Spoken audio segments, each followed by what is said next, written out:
அனைவருக்கும் வணக்கங்க. Welcome to இமியம் புஷ்பாவின் சமையல். எல்லோரும் எப்படி இருக்கீங்க? நல்லா இருக்கீங்களா? சிக்கனை வச்சு ஒரு கிரேவி செய்ய போகிறேங்க.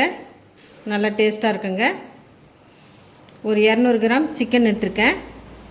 ஒரு 3 தக்காளி இதுமாரி பொடியாக கட் பண்ணி வச்சுருக்கேங்க. வெங்காயம் வந்து ஒரு 2 பொடியாக கட் பண்ணிக்கிறேன். பூண்டு வந்து இது மாதிரி சின்ன சின்னதாக கட் பண்ணிக்கலாம்.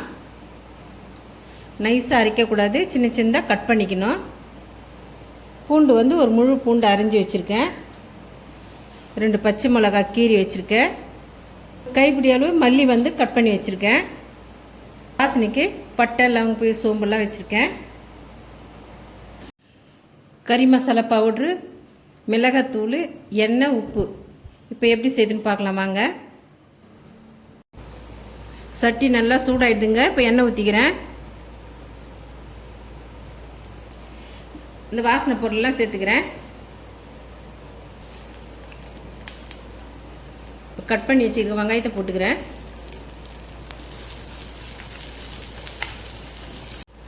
வெங்காயம் நல்லா வதங்கிடுதுங்க. பொடியாக அரிஞ்சு பூண்டை வெங்காயத்தில் சேர்த்துக்கலாம்.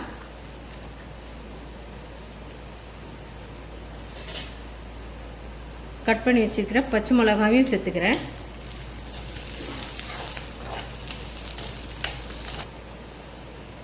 தக்காளி வந்து 3 தக்காளி எடுத்துருக்கேங்க, மீடியம் சைஸு.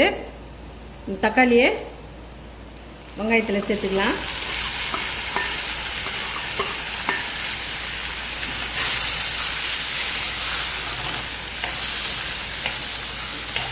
தக்காளி இந்த எண்ணெயிலேயே நல்லா வதங்கி வரட்டுங்க. ஒரு 1/4 ஸ்பூன் மஞ்சள் பொடி போட்டுக்கலாம். தக்காளி வதங்கிறதுக்கு கொஞ்சமாக சால்ட் சேர்த்துக்கலாம்.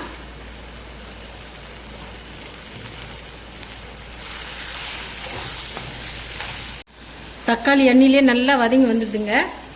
எண்ணெய் பிரிஞ்சு வந்துடுது. கறிக்கேற்ற காரம் சேர்க்கலை, தக்காளிக்கு ஏற்ற காரம் தான் சேர்க்கணும். தக்காளி 3 தக்காளி போட்டிருக்கோம், மீடியம் சைஸு. அதுக்கேற்ற போல் 1.5 ஸ்பூன் மிளகாத்தூள், கறி மசாலா பவுட்ரு வந்து 1 ஸ்பூன் போட்டுக்கிறேன். இது ரெண்டுத்தையும் தக்காளியில் போட்டுக்கலாம்.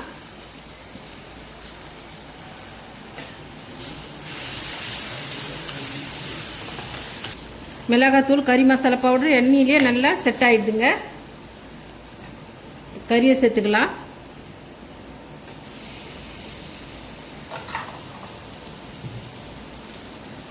கறி வேகிறதுக்கு தண்ணி கொஞ்சம் திட்டமாக ஊற்றிக்கலாம்.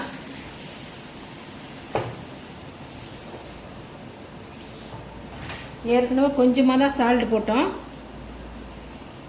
இன்னும் கொஞ்சம் சால்ட் போட்டுக்கலாம். காரமான சிக்கன் கிரேவி வச்சுருக்கேங்க.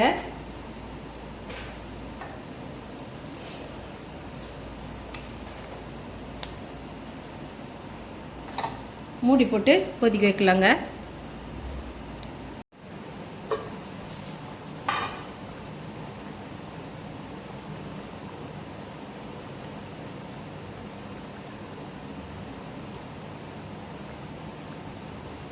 குழம்பு நல்லா கொதித்து வந்துடுதுங்க. கொத்தமல்லி போட்டுக்கலாம்.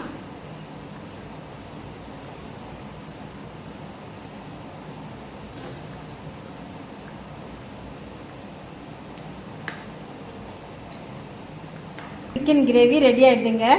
சூப்பராக இருக்கும். இந்த ரெசிபி உங்களுக்கு பிடிச்சிருந்தா நம்ம சேனலை சப்போர்ட் பண்ணி லைக் பண்ணுங்கள், ஷேர் பண்ணுங்கள், கமெண்ட் பண்ணுங்கள், சப்ஸ்கிரைப் பண்ணுங்கள். மறக்காமல் பார்த்துருக்க பெல் பட்டனை கிளிக் பண்ணிவிடுங்க. தேங்க்யூ.